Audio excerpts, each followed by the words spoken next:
किसान भाइयों, आज काफ़ी दिनों बाद में हम ऐसा प्लान हुआ कि हम आलू की परियोजना के अंतर्गत ये वीडियो बनाने जा रहे हैं, जिसका मुख्य उद्देश्य है कि लेट ब्लाइट डिजीज़ जो है हमारे आलू में पछेती झुलसा रोग, उसका आक्रमण।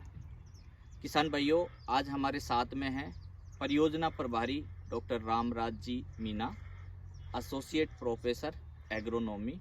साथ में हमारे हैं प्रोफेसर हरफूल मीणा जी, और सर एग्रोनॉमी में मीट्रोलॉजी डिपार्टमेंट देखते हैं, और सर हमारे मौसम का जो जानकारी है इसके बारे में बताएंगे। उससे पहले मैं थोड़ा सा ब्रीफ कर दूं।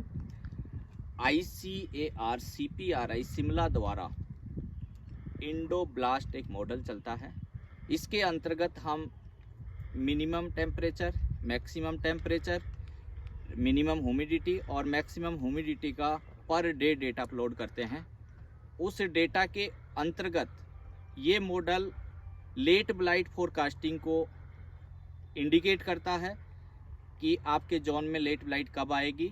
तो अभी हमारे विगत 15 दिन से मौसम में परिवर्तन हुआ है, उसकी वजह से अभी हमें आज ये सूचना मिली है कि लेट ब्लाइट आपके कोटा जोन में आ सकता है, जिसकी संभावना है। तो उसके प्राइमरी लक्षण जो हैं लेट ब्लाइट के, पौधे की पत्ती के ऊपर, जैसा कि हम कुछ अभी पौधे के पत्ती लेके भी आए हैं, ऊपर से पौधा जला हुआ रहेगा, वाटर शॉक्ड सिम्टम्स रहेंगे। और ऐसी कंडीशन में जो किसान भाई हैं वो अगर बचाव करना चाहते हैं तो मैनकोजेब 2 से 2.5 ग्राम पर लीटर के हिसाब से स्प्रे कर सकते हैं। जिन किसान भाइयों के इस प्रकार के अगर सिम्टम्स देखने को मिल रहे हैं तो वो साइमोक्सिनिल प्लस मैनकोजेब या फिर मेटालेक्सिल प्लस मैनकोजेब 20 ग्राम 10 लीटर पानी में स्प्रे कर सकते हैं। तो आज हम जानते हैं कि विगत 15 दिन में मौसम का क्या हाल रहा, डॉक्टर हरफूल जी के द्वारा। नमस्कार। विगत 15 दिन से मौसम में काफ़ी बदलाव रहे हैं। हम ये देखेंगे जो नवंबर का अंतिम सप्ताह है उसमें बरसात रही, और बरसात रहने से क्या मौसम भी ख़राब रहा, धूप कम निकली, और जो तापमान है वो भी हमारा दिन का तापमान 20-25 डिग्री सेंटीग्रेड के लगभग रहा अधिकतम, और न्यूनतम तापमान है जो 10 से 12 डिग्री सेंटीग्रेड रहा है। इसी तरह ह्यूमिडिटी भी अधिक रही है, 80-85% तक रही है। और लगातार इसका 1 सप्ताह तक मौसम खराब होने से जो मौसम खराब रहा तो जैसे कोहरे जैसी स्थिति रही, उससे भी फसल में काफ़ी, आलू की फसल क्योंकि सहनशील फसल है तो इसमें नुकसान देखा गया इस बीमारी का। जो और आने वाला जो समय है उसमें तो मौसम साफ रहने की उम्मीद है। और जो वैज्ञानिकों ने बताया, जो पैथोलॉजिस्ट है हमारे रोग वैज्ञानिक, इनके अनुसार उसके नियंत्रण के लिए प्रयास करें।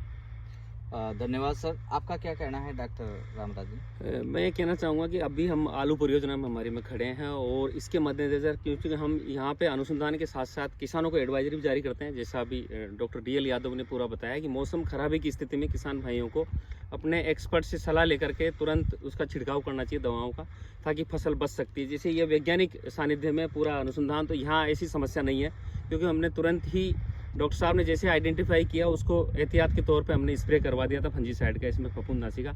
और किसान भाई भी ऐसा ही रखें कि नियमित विजिट करें अपने खेत की, जैसे ही लक्षण दिखाई दे बीमारी के तुरंत वैज्ञानिकों के संपर्क में, डॉक्टर DL यादव जी यहाँ बैठते हैं पैथोलॉजी से, तो तुरंत संपर्क करें और तुरंत उसका उपचार करें, ताकि आपको फसल से नुकसान से बचाया जा सके। जैसा आप हमारी पूरी परियोजना में आप देख रहे हैं, यहाँ आपको नुकसान नज़र नहीं आएगा। उसका कारण ये है कि यहाँ पे समय समय पर टाइमली विजिट होती है और टाइमली उसका उपचार किया जाता है। तो मैं यही कहना चाहूँगा किसान भाइयों से कि वैज्ञानिकों की सलाह से खेती करें। निश्चित तौर पे आलू में नुकसान बहुत कम होगा, लेकिन मौसम का तो है, ये मौसम आपके हाथ नहीं है, तो इसका विशेष ध्यान किसान करें। तो पुनः किसान भाइयों, आपसे दोबारा से सुझाव दिया जाता है कि आप इस बीमारी की रोकथाम के लिए प्रोफाइलेटिक स्प्रे भी कर सकते हैं, और जैसा कि कहा गया है बचावी उपचार है, तो अपनी फसल को सुरक्षित तरीके से बचा सकते हैं। इसके अलावा भी अगर आपको कहीं फोटो अगर बीमारी की लगती है तो आप हमें फ़ोटो भेज सकते हैं। कृषि विश्वविद्यालय में कृषि अनुसंधान केंद्र उम्मेदगंज पर आलू परियोजना संचालित है, तो आप इनसे वैज्ञानिक हैं, उनसे भी आप संपर्क कर सकते हैं। जय हिंद, जय भारत, धन्यवाद, नमस्कार।